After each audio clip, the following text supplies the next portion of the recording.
Hoje nós iremos dar continuidade à nossa série de exposições bíblicas, Cristianismo de Verdade. Nós iniciamos na semana passada e estamos dando continuidade na noite de hoje, o nosso segundo sermão. 1 João, capítulo 1, do verso 5 até o verso 10. Quem nunca ouviu a expressão, tal pai, tal filho? Alguém aqui já deve ter ouvido essa expressão, né?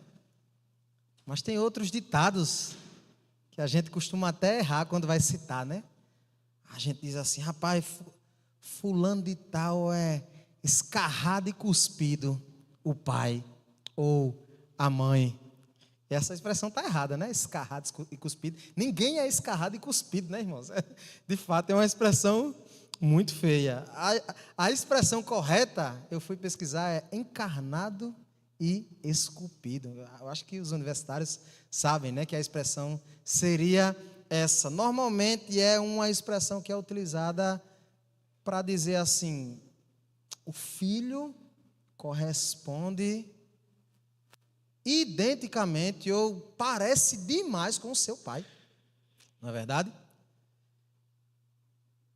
E a gente estava aqui domingo passado, né? Após o culto, teve os momentos dos nossos anúncios. Os irmãos viram que veio meu pai e minha mãe aqui, né? Para dar o anúncio do Perspectivas e tudo mais. Aí quando meu pai entrou assim, eu vi que alguns irmãos olharam para mim, olharam para ele, olharam para mim, olharam para ele. Aí o pastor Jonathan disse logo, rapaz, eu estou olhando para tu velho, cara. Parece demais, é idêntico. E o que é que essa filiação ou identidade tem a ver com o texto que nós iremos refletir na noite de hoje, irmãos? Ou melhor, com a primeira carta de João. Tem tudo a ver, porque essa carta é sobre a nossa filiação em Deus e o que atesta essa filiação, o que confirma essa filiação. Para usar a analogia do sermão passado, a primeira carta de João é de fato o inmetro da fé. É aquilo que atesta para o consumidor o produto, que aquele produto ele de fato foi testado e pode estar em circulação.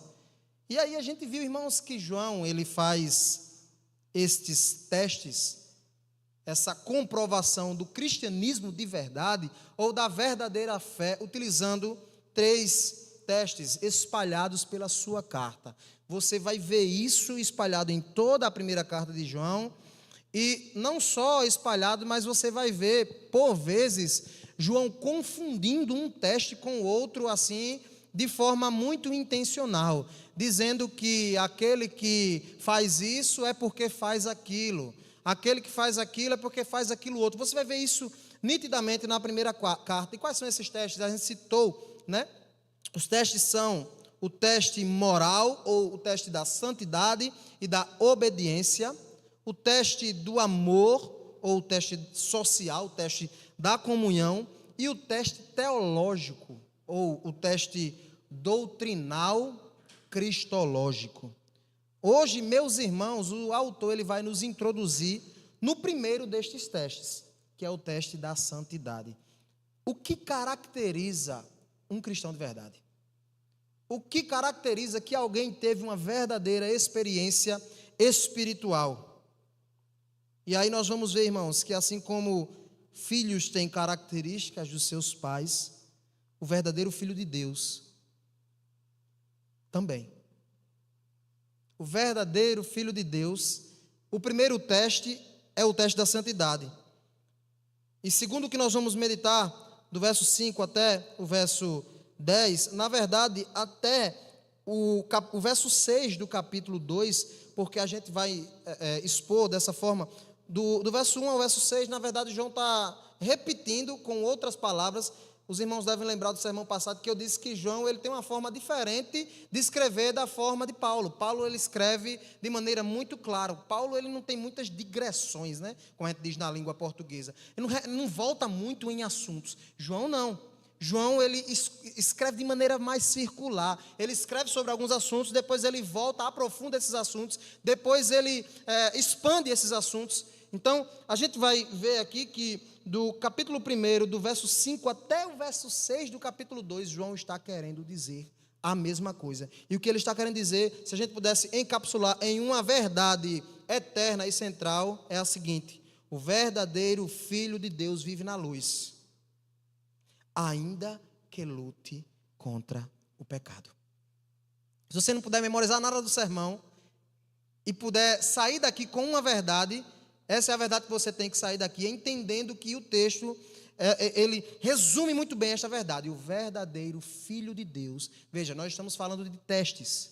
Teste da fé, teste do cristianismo verdadeiro. O verdadeiro Filho de Deus, ele vive na luz, ou para usar a palavra do texto, ele anda na luz, mesmo que ainda lute contra o pecado. Vamos ler o texto bíblico e constatar isso nas Sagradas Escrituras. João começa no verso 5 dizendo: a mensagem que dele ouvimos e que anunciamos a vocês é esta: Deus é luz e não há nele treva nenhuma. Se dissermos que mantemos comunhão com ele e andarmos nas trevas, mentimos e não praticamos a verdade. Se andarmos na luz como ele está na luz, mantemos comunhão uns com os outros, e o sangue de Jesus, seu Filho, nos purifica de todo o pecado. Se dissermos que não temos pecado nenhum, a nós mesmos enganamos, e a verdade não está em nós. Se confessarmos os nossos pecados, ele é fiel e justo para nos perdoar os pecados e nos purificar de toda injustiça. Se dissermos que não cometemos pecado, fazemos dele um mentiroso e a sua palavra não está em nós.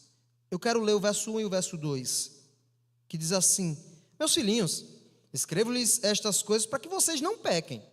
Mas se alguém pecar, temos advogado junto ao Pai, Jesus Cristo, o justo. E ele é a propiciação pelos nossos pecados, e não somente pelos nossos próprios, mas também pelos do mundo inteiro. Vamos orar ao Senhor, pedir que o Espírito Santo fale ao nosso coração. Espírito Santo de Deus, pedimos ao Senhor neste momento que nos capacite para entendermos a verdade revelada do Senhor. Que o Senhor aplique essa palavra aos nossos corações. Nós precisamos do teu auxílio. Nós sabemos que sem a aplicação do Senhor ao Espírito Santo de Deus, nós não conseguiremos sozinhos. Então nos ajuda nessa tarefa. Ajuda os meus irmãos aqui também, ao ouvirem a palavra através desse pregador, que é tão falho e que tem tanta dificuldade por vezes de expor claramente as verdades do Senhor. Que não seja eu, mas que seja a palavra do Senhor a transformar o coração dos meus irmãos aqui. É o que peço ao Senhor no poder do nome de Jesus. Amém. Meus irmãos, como nós vimos no nosso primeiro sermão, a primeira carta ela foi escrita, o propósito central desta carta foi escrito para auxiliar aqueles cristãos ali por volta do ano 90 no desafio do juízo espiritual, dos testes da fé, avaliar a sua própria condição espiritual. Você vai ver isso no capítulo 5, verso 13, abra lá para a gente confirmar isso. Veja o que é que João diz no capítulo 5, verso 13. Estas coisas escrevi a vocês que creem no nome do Filho de Deus, para o quê? Para que saibam que têm a vida eterna. O propósito da carta é para gerar certeza, convicção de salvação naqueles irmãos ali do primeiro século e em todo cristão espalhado por toda a face da terra. A gente viu que era uma carta circular que provavelmente circulou nas regiões ali daquelas igrejas, conforme o livro de Apocalipse, as 7 igrejas, como nós citamos. O propósito é ajudar os irmãos no juízo espiritual, na autoavaliação de si mesmos, ou seja, eu sou de fato um cristão, eu tenho certeza e convicção de que fui alcançado, salvo pelo Senhor, na avaliação também de outros cristãos, e a gente viu que nem sempre, necessariamente, julgar a espiritualidade de um outro irmão é errado. A gente ouve muito isso, né, de não julgueis para que vocês não sejam julgados. É claro, na medida que nós julgarmos ao nosso irmão, nós seremos também julgados. O julgar aqui, o juízo espiritual, nunca é uma licença para nós não avaliarmos a espiritualidade do outro pelas óticas e pelas réguas do Senhor, e sim pelas nossas. Não, de forma alguma. Mas a vida cristã, em todo tempo, também envolve o juízo espiritual de outros irmãos. A igreja do Senhor, quando aplica a disciplina bíblica, ela faz isso, ela avalia aqueles que não estão vivendo à luz das Sagradas Escrituras e que estão envergonhando o nome de Cristo, que, portanto, precisam ser retirados, pelo menos em um primeiro momento, com vistas à restauração espiritual. É o que Mateus 18 nos ajuda a fazer. Você pode ler depois Mateus 18. E o capítulo 3, verso 7... da primeira carta de João nos mostra esse subsídio que nós temos para avaliar a espiritualidade do nosso irmão. O verso 7 diz: filhinhos, não se deixe enganar por ninguém, aquele que pratica a justiça é justo, assim como ele é justo. Aquele que pratica o pecado procede do diabo, porque o diabo vive pecando desde o princípio. Para isso se manifestou o Filho de Deus, para destruir as obras do diabo. Ou seja, a avaliação, a autoavaliação, o teste da fé pessoal, o teste da fé de terceiros, e também, e não menos importante, o capítulo 4 dessa primeira carta, o verso 1, vai nos ajudar no juízo espiritual dos falsos profetas, dos falsos pregadores. Veja o que diz o verso 1: amados, não deem créditos a qualquer espírito, mas provem os espíritos para ver se procedem de Deus, porque muitos falsos profetas têm saído mundo afora. Esse juízo, esse teste espiritual, nós vimos, irmãos, que o propósito nasce de um contexto de forte questionamento no primeiro século com relação a uma questão central da vida cristã, e que esses questionamentos estavam gerando dúvidas na cabeça dos irmãos. Os irmãos estavam se perguntando: olha, esses homens aí e essas mulheres, esses irmãos têm falado coisas que são diferentes de tudo aquilo que nós acreditamos acerca da pregação e acerca do evangelho que foi nos passado pelos apóstolos. Será que, de fato, eu tenho uma verdadeira fé? Porque eles estão dizendo coisas diferentes acerca da fé. Será que eu sou um cristão de verdade? Ou será que esses apóstolos que pregaram o evangelho para nós são pregadores de verdade, pregadores do evangelho de verdade? Meus irmãos, nós vimos que tais questionamentos se deram em virtude de um grupo religioso e filosófico chamado gnóstico.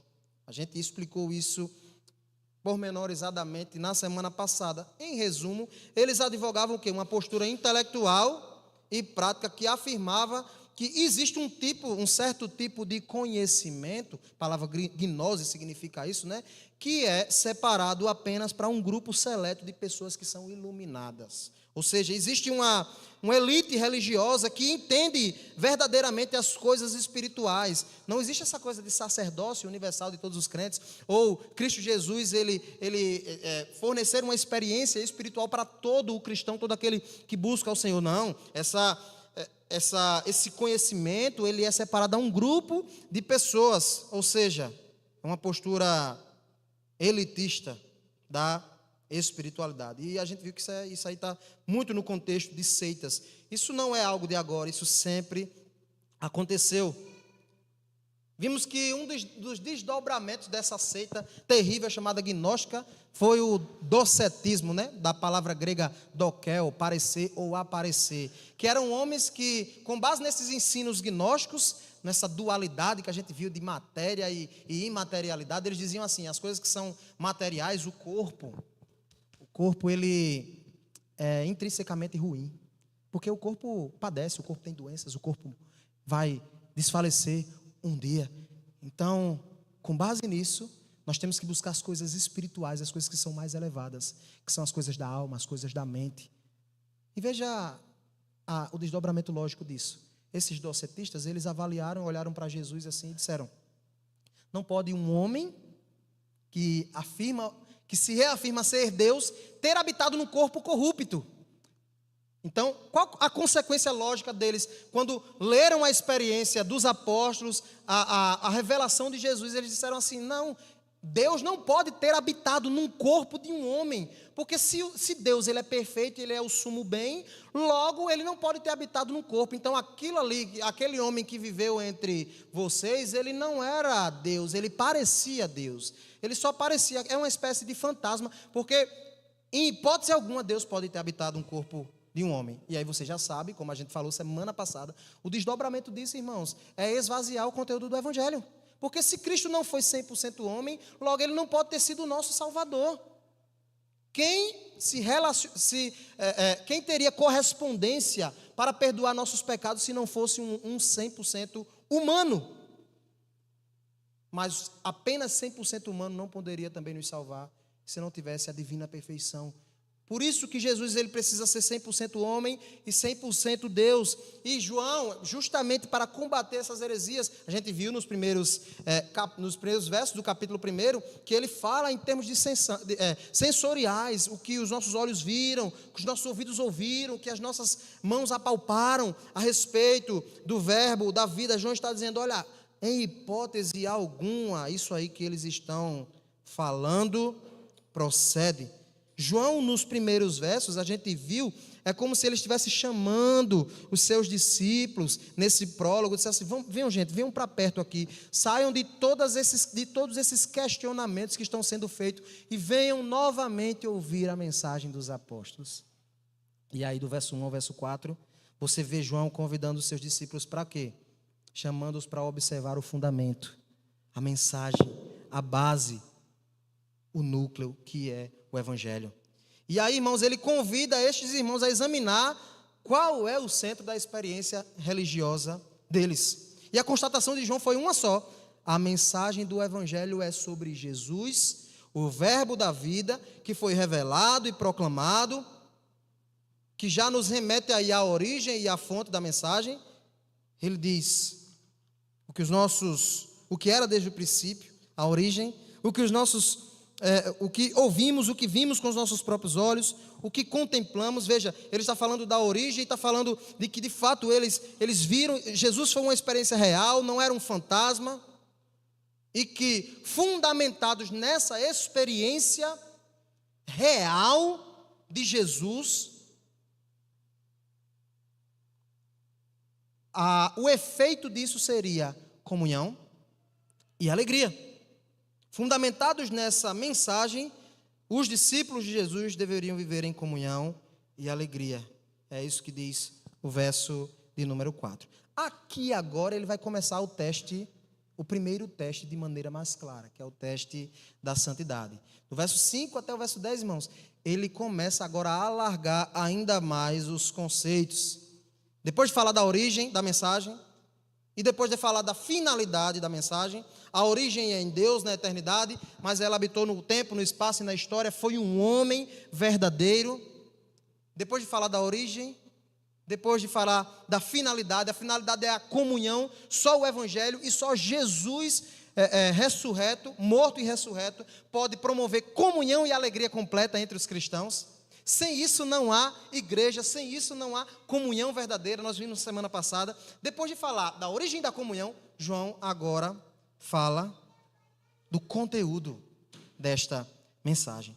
Do verso 5 ao verso 7, nós vamos ver João nos falando sobre o conteúdo da mensagem. Ele diz, a mensagem que dele ouvimos e anunciamos a vocês é esta. Veja, a mensagem que dele ouvimos. João está novamente apelando para os sentidos. Ele ouviu realmente que Jesus pregou essa mensagem para ele. A mensagem que dele ouvimos e que anunciamos a vocês é esta: Deus é luz e não há nele treva nenhuma. Veja, irmãos, o conteúdo desta mensagem, primeiro é sobre Deus, e segundo, sobre o caráter de Deus. João repete o mesmo argumento que ele já usou lá no seu evangelho, aqui, nesta primeira carta. Quando você vê, você lê João capítulo 17, você vai ver claramente Jesus falando da sua missão. Ele disse que a sua missão foi vir ao mundo para o quê? Para refletir a glória do Pai. Ele diz: eu e o meu Pai somos um. Ele veio de fato para refletir a Deus, a quem Deus é. E este é o conteúdo da mensagem do Evangelho. O conteúdo da mensagem do Evangelho é sobre Deus, irmãos. E João ele está falando isso, mas não apenas sobre Deus, mas é principalmente sobre o caráter de Deus, os atributos de Deus. Veja o que ele diz. A mensagem que dele ouvimos e anunciamos a vocês é esta. Aí ele diz: Deus é luz. Ele agora começa a falar sobre, usando um contraste, entre luz e trevas, sobre quem Deus é. Quem Deus é. O conteúdo da mensagem do Evangelho implica em Jesus, como nós vimos, e implica numa mensagem sobre Deus e principalmente sobre o caráter de Deus. E lembre, ele está falando aqui no contexto de testes de fé, porque o verso 6 ele vai começar a falar na linguagem condicional, se dissermos, e aí, mas antes ele começa a explicitar o conteúdo desta mensagem, porque o fundamento do teste é o Evangelho. E aí ele diz: Deus é luz. Luz, irmãos, nas Sagradas Escrituras, normalmente quando o escritor bíblico escreve, remete a dois significados, essa analogia da luz. Primeiro, a iluminação ou a conhecimento verdadeiro. Quando João diz que Deus é luz, por implicação, ele está dizendo que em Deus reside a plenitude do conhecimento, da iluminação, da verdade. Deus é luz. E não só Deus, mas a sua revelação de quem Ele é. Você deve relembrar do Salmo 119, 105. O que é que diz o Salmo 119, 105? Lâmpada para os meus pés é a tua palavra e luz para os meus caminhos. Você vai encontrar em toda a antiga aliança, na linguagem bíblica, esse contraste entre luz e trevas para exemplificar Deus. Lá na linguagem da criação, quando Deus fala, há luz. Então, a luz quer dizer isso, mas eu diria que no contexto aqui destes versos, do 5 até o verso 6 do capítulo 2, João ele está querendo empregar a analogia da luz para falar em termos de moral e de ética e de caráter, do caráter de Deus. É por isso que é sobre os atributos de Deus, seu caráter, sua justiça, sua santidade. João está começando a falar do teste da santidade. Ele está reafirmando a mensagem do Evangelho nesse contexto do teste moral. Irmãos, a intenção de João aqui é afirmar o caráter de Deus conforme a mensagem do Evangelho. E que isso pode nos ajudar em nossa autoavaliação espiritual, bem como na avaliação de terceiro, bem como na avaliação de falsos profetas acerca da verdadeira pregação e verdadeiras experiências espirituais ou da fé verdadeira, do cristianismo verdadeiro. Veja, se nós pudéssemos resumir em perguntas, o que João está propondo aqui é o seguinte: faça-se a seguinte pergunta: você pode dizer, você, na sua experiência espiritual, e eu, na minha experiência espiritual, podemos dizer assim, tal pai, tal filho? Podemos dizer que somos encarnados e esculpidos ao nosso Pai? Porque João está trabalhando isso aqui do verso 6 e verso 7. Veja, irmãos, se dissermos que mantemos comunhão com Ele e andamos nas trevas, mentimos e não praticamos a verdade. Se andarmos na luz, como Ele está na luz, mantemos comunhão uns com os outros, e o sangue de Jesus, seu Filho, nos purifica de todo pecado. Irmãos, aqui não precisa de muita explicação, rebuscação teológica, não. É muito simples o que João está dizendo aqui. Ele está perguntando: você é semelhante ao seu Pai? Há das perfeições do Pai em mim e em você? Há em nós, irmãos, justiça, bondade, santidade. Há em nós o imetro da fé. Há o selo moral em nós? É isso que João está dizendo. Porque ele diz, olha, se dissermos que mantemos comunhão com ele e andamos nas trevas, veja, não há correspondência. Não há correspondência entre aquele que diz que anda na luz, mas a vida reflete imoralidade, a vida reflete uma vida na escuridão.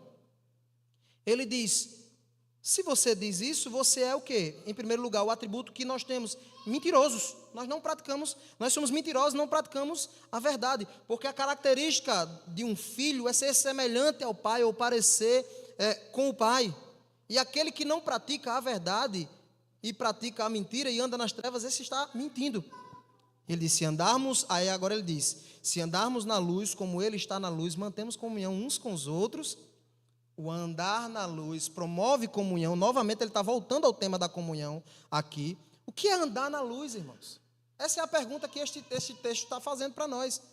Eu ando na luz? Em primeiro lugar, eu ando na luz?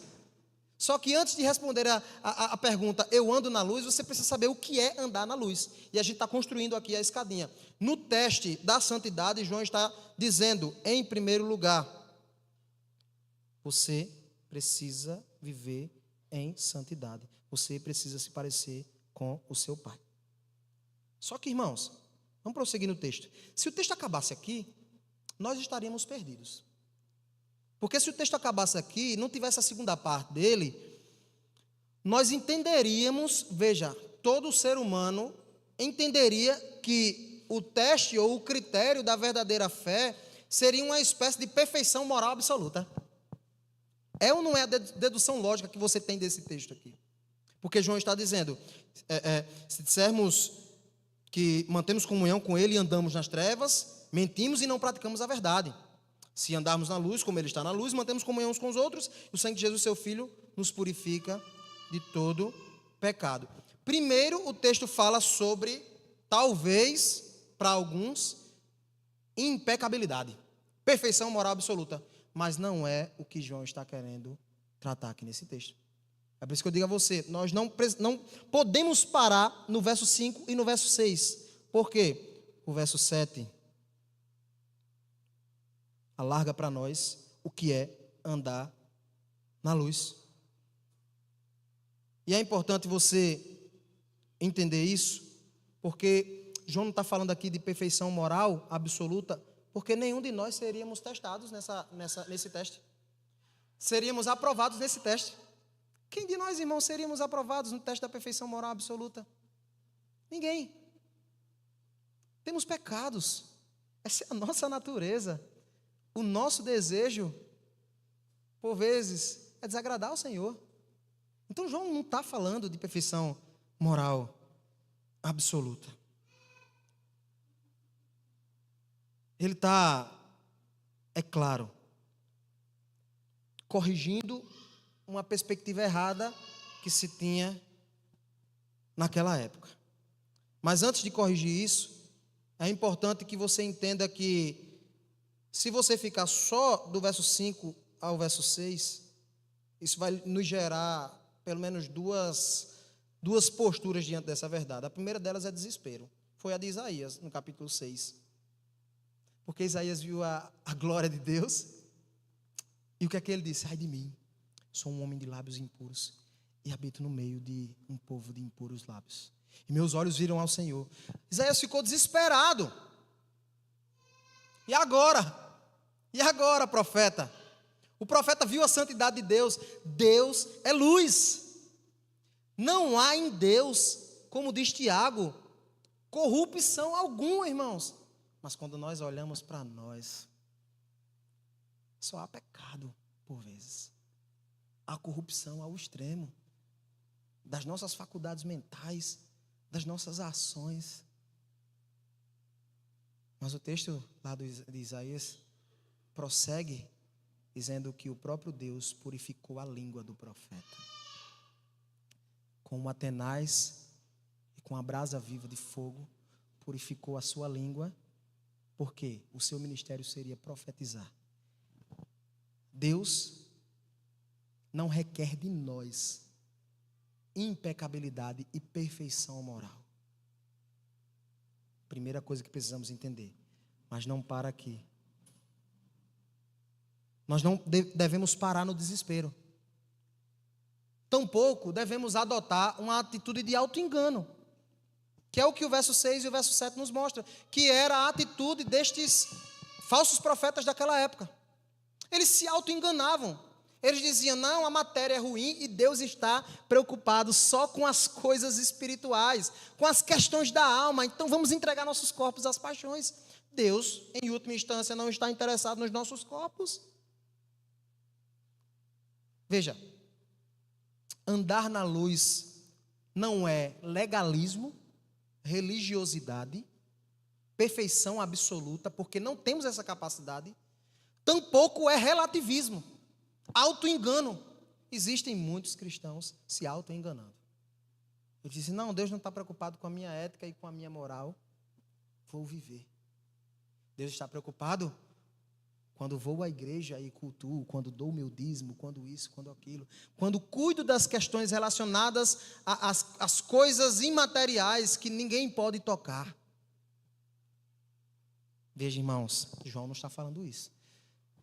Por quê? Porque a postura de auto-engano é a postura do mentiroso e é a postura daquele que diz que Deus é mentiroso. Era isso que os docetas, os gnósticos estavam fazendo. Deus não está preocupado com a minha moral.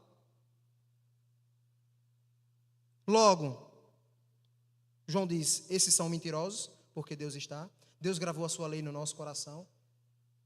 Por mais que você queira viver a sua ética e a sua moral de maneira elastecida e caminhar sempre pela porta larga, o caminho que conduz à vida eterna é um caminho o quê? Pré-definido pelo Senhor Jesus. Você sempre terá na sua consciência a moralidade apontando para o que você está fazendo errado. Não é auto-engano. Não é o auto-engano relativista, não é a perfeição absoluta, e é o quê? Andar na luz. Irmãos, é grata obediência. É grata obediência. Fique com esta afirmação. O texto no verso 7 diz, se andarmos na luz como Ele está na luz, mantemos comunhão um com os outros, o sangue de Jesus, seu Filho, nos purifica de todo pecado. Se dissermos que não temos pecado nenhum, a nós mesmos nos enganamos, o auto-engano aqui, a verdade não está em nós. Mas, aí veja só, se confessarmos os nossos pecados, Ele é fiel e justo para nos perdoar e nos purificar de toda injustiça. Agora eu entendi, pastor. Agora eu entendi. Então quer dizer que eu sou pecador mesmo, então eu vou pecar, mas logo depois eu me arrependo. Mas logo depois eu peco de novo, né, pastor? Aí depois eu me arrependo. O negócio é se arrepender, pastor. Não é isso que João está dizendo? Se confessarmos os nossos pecados, ele não é fiel e justo para nos perdoar e nos purificar de toda a justiça? Alto lá. É isso sim. Mas não apenas isso. É o que João está nos mostrando aqui. Leia o verso 1 e o verso 2 do capítulo 2. Meus filhinhos, escrevo-lhes estas coisas para o quê? Qual o propósito? Para que vocês não pequem. Mas se alguém pecar, temos advogado junto ao Pai, Jesus Cristo, o justo. Ele é a propiciação pelos nossos pecados, e não somente pelos nossos próprios, mas também pelos do mundo inteiro. Andar na luz é confissão arrependida. É viver uma vida de confissão ao Senhor. Mas o texto não para aqui. Porque se o texto parasse aqui, e veja, esse foi um problema que os apóstolos, ao pregarem a doutrina da graça, para muitos desavisados, esse foi um problema que muitos encontraram no primeiro século. A equação lógica, se a graça é mais abundante, se eu posso confessar meus pecados diante do Senhor, logo é só viver uma vida de pecado para que a graça abunde ainda mais na minha vida. Capítulo 6 de Romanos, Paulo responde a esse questionamento a você. Não. Em hipótese alguma. Andar na luz não é graça barata. Os apóstolos combateram, irmãos, o legalismo. Os apóstolos combateram o relativismo, o auto-engano. E eles combateram com o evangelho. Sabe o que é o evangelho? Obedeço porque sou salvo. Me santifico porque sou salvo. Eu sempre gosto de usar essa ilustração. É semelhante ao marido que dá um presente à sua esposa. O marido dá um presente maravilhoso, leva a esposa para Pipa, aí lá faz os passeios, aquela coisa maravilhosa, o casamento dá uma turbinada. A mulher quando volta para casa, ai, meu filho para lá, meu filho para cá, venha meu amor, vamos se confraternizar, os casados entenderam, vamos se amar para toda a vida e etc e tal. Aí o marido vai e deixa a toalha em cima da cama, né? Não, mas nessa semana ele está bem na fita comigo, eu vou relevar. Não, mas aí ele almoça e não lava o prato. Aí ela começa a ver que a vida vai voltar à normalidade. Ele não pode ficar bem na fita a vida inteira. Irmãos, segundo João está falando aqui conosco, a partir do verso 9, Deus ele nos deu um presente que faz com que Ele esteja conosco bem na fita até o resto da vida. Semelhante à esposa, que porque recebeu um presente do seu esposo, ela decide agradá-lo. Ela decide dedicar-se a Ele. Ela decide amá-lo de maneira redobrada, porque Ele está bem na fita com ela. Imagina o presente que Deus nos deu, irmãos. Veja o que diz o verso 8. Aliás, o verso 9. A confissão, no ato da confissão dos nossos pecados, Ele é fiel e justo. Fidelidade a uma aliança incondicional que faz conosco. Segundo, Ele é justo. Anteriormente, João diz que Cristo é a propiciação pelos nossos pecados. Aliás, posteriormente, no verso 2, Ele é a propiciação dos nossos pecados. Sabe o que é propiciação, irmãos? Tornar alguém propício ao outro. Se Deus olhasse para nós e nos visse apenas, e não visse em nós o seu Filho, nós estaríamos perdidos, porque em nós não há perfeição, em nós não há perfeição absoluta, em nós não há verdade completa, em nós não há pureza exuberante, não há, mas no nosso Salvador, naquele que é o nosso advogado, como o texto diz, junto ao Pai, há. Portanto, quando o Senhor nos olha, Ele vê a Cristo, o nosso Salvador, por isso Ele é fiel e justo para nos perdoar e nos purificar de toda injustiça. Se assim não fosse, irmãos, estaríamos perdidos. Não há no sistema jurídico brasileiro como se confessar um pecado, um delito, e ser perdoado por completo. A justiça dos homens age assim. Não haveria essa possibilidade também na justiça de Deus. Os parâmetros de Deus são maiores. Então, meus irmãos, não sei se você está entendendo, mas Deus precisou punir os nossos pecados num santo que foi o seu Filho, para que assim pudéssemos ter novamente relacionamento com Ele. João está dizendo isso, olha, é uma vida de arrependimento, mas não é graça barata. Veja o presente que foi lhe dado. Um justo morreu pelos injustos. Alguém precisou morrer para que você tivesse salvação pela graça. E você vai viver uma vida de pecado? E você vai viver uma vida que desagrada a Ele? Veja, Ele está bem na fita com você. João está dizendo, você deseja de fato desagradar alguém que te deu um presente tão glorioso que foi a salvação? A salvação foi um presente, mas não foi de graça, custou cada gota de sangue do nosso Salvador para os seus eleitos, que somos nós, irmãos. Portanto, João diz no verso 1 e verso 2, eu lhes escrevo estas coisas para que vocês não pequem. Pensem no sacrifício de Cristo e pensem que todas as vezes, o pecado é uma realidade para nós, irmãos. João não está, mais uma vez, não está falando sobre impecabilidade aqui não, porque é uma realidade, nós somos pecadores, enquanto estivermos nesse corpo, nessa vida, até a volta do nosso Salvador, nós pecaremos.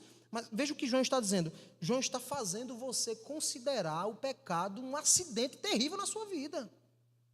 O estilo de vida do pecado não é o nosso estilo de vida, irmãos. João está dizendo, considere o presente glorioso que foi dado a você, antes de pecar. Paulo usa essa lógica que é tremendo lá, se não me falha a memória, na carta aos Coríntios, quando ele fala sobre santidade, especificamente com relação a questões da sexualidade, ele usa algumas analogias. Ele diz, meu filho, quando você está se deitando com a meretriz, você está tão unido a Jesus que é como se você estivesse levando Jesus para a cama com a meretriz. Pensa nisso, cara. Em outras palavras, é isso que ele está dizendo. Veja, irmãos, nós estamos tão ligados a Jesus que é como se nós estivéssemos conduzindo Jesus ao pecado. É claro que ele não vai pecar, mas meu filho e minha filha, meus irmãos, quando Jesus ele nos alcançou, ele conquistou por nós a vitória sobre o poder do pecado. Ele conquistou, ele triunfou, irmãos. É isso que Paulo diz em Romanos capítulo 6. Veja, que diremos então? Paulo diz, continuaremos no pecado para que a graça aumente ainda mais? Você pode abrir Romanos 6 e ler aí, ou depois ler em casa. De modo nenhum, Paulo diz, como viveremos ainda no pecado nós que já morremos para ele? Veja, Paulo está falando agora do triunfo de Jesus na cruz. Na cruz Jesus triunfou sobre o pecado, na cruz ele venceu, você é um vencedor, então você pode vencer aqui, porque a vitória já foi consumada.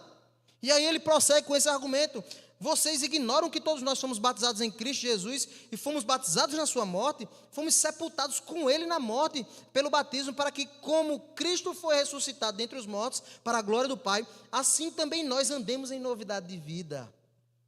Porque se fomos unidos com ele na semelhança de sua morte, certamente seremos na semelhança da sua ressurreição. Sabendo isto, e que a nossa velha natureza foi crucificada com ele, para que o corpo do pecado seja destruído e não sejamos mais escravos do pecado, quem já morreu está justificado do pecado. Ora, se já morremos com Cristo, cremos que também viveremos com ele. Sabemos que quando, havendo Cristo ressuscitado dos mortos, já não morre, a morte já não tem domínio sobre ele. Veja, irmãos, a morte não tem domínio sobre Cristo, nem os seus efeitos têm domínio sobre ele. Se estamos unidos a ele, Paulo está dizendo, isso também é dado a você, meu irmão e minha irmã. Você tem poder para dizer não, porque o Espírito que habita em você te capacita a isso, no auxílio do Senhor. E unido a Cristo, sempre unido a Cristo, nunca, irmãos, pela força dos nossos braços.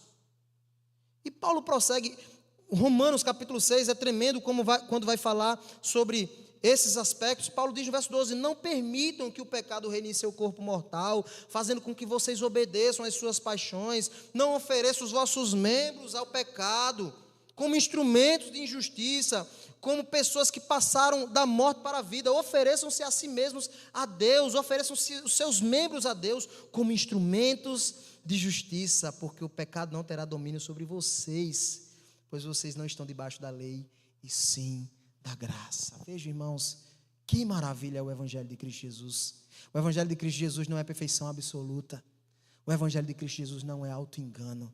O Evangelho de Cristo Jesus é vida de santidade, ainda que pequemos. Mas se pecarmos, temos um advogado fiel junto ao Pai, Jesus Cristo, o justo, para perdoar nossos pecados. Ele está de braços abertos para nos receber em confissão de pecados e nos conduzir para perto do Pai. Este é o Evangelho da graça, irmãos. Esse é o Evangelho que nos é pregado. E diante disso, diante desta realidade, eu preciso perguntar a você e a mim, nós temos uma vida marcada pelo andar na luz? Sua vida é marcada por andar na luz? Ou sua vida é marcada pelo pecado? Se pudéssemos exemplificar a nossa vida cristã e a nossa experiência espiritual, se pudéssemos testar no metro da fé as nossas vidas, se pudéssemos usar uma analogia de gráficos, por exemplo, o nosso gráfico, ele é um gráfico ascendente para cima ou descendente? A nossa vida, irmãos, tem sido marcada por progresso na fé e em santidade, ou nós estamos estagnados espiritualmente? Alguém pode dizer de nós, tal pai, tal filho? Encarnado e esculpido, o Pai? Meus irmãos, se Deus não nos encontra assim hoje, ainda há solução. A solução, irmão, não é o legalismo. É achar que você pode obter perfeição pela sua vida e pela força do seu braço. Mas a solução também não é o auto-engano dos filósofos daquela época e dizerem não tenho pecado, porque o pecado é uma realidade em nossas vidas. A solução é o Evangelho. Sou pecador. Não obedeço para ser aceito. Obedeço porque fui aceito. Obedeço graciosamente. Mortifico a minha carne graciosamente, porque ganhei um presente precioso que faz com que a minha vida seja toda dedicada a Ele. Não há outro projeto, irmãos. Não há outro estilo de vida. Não há outra forma melhor de viver que em obediência grata a Jesus e aos seus mandamentos. Os seus mandamentos para nós têm que ser deleitosos, apetitosos. Nós devemos desejar a Jesus. Irmãos, só quando desejarmos a Cristo, a coisa vai mudar em nossas vidas. Quando olharmos para Jesus com um desejo de agradar a Ele, não porque eu quero ser salvo. Joga isso fora, irmão. Porque nós não podemos agradar completamente ao Senhor, porque somos pecadores. Mas se o teu desejo de agradar ao Senhor for para que Ele te molde e te faça parecer mais com Jesus, Deus se agradará em você. Deus olhará e falará de você, assim como Ele falou de Jesus. Esse é meu filho amado, em quem eu tenho prazer. Vamos orar neste momento? Fiquemos de pé.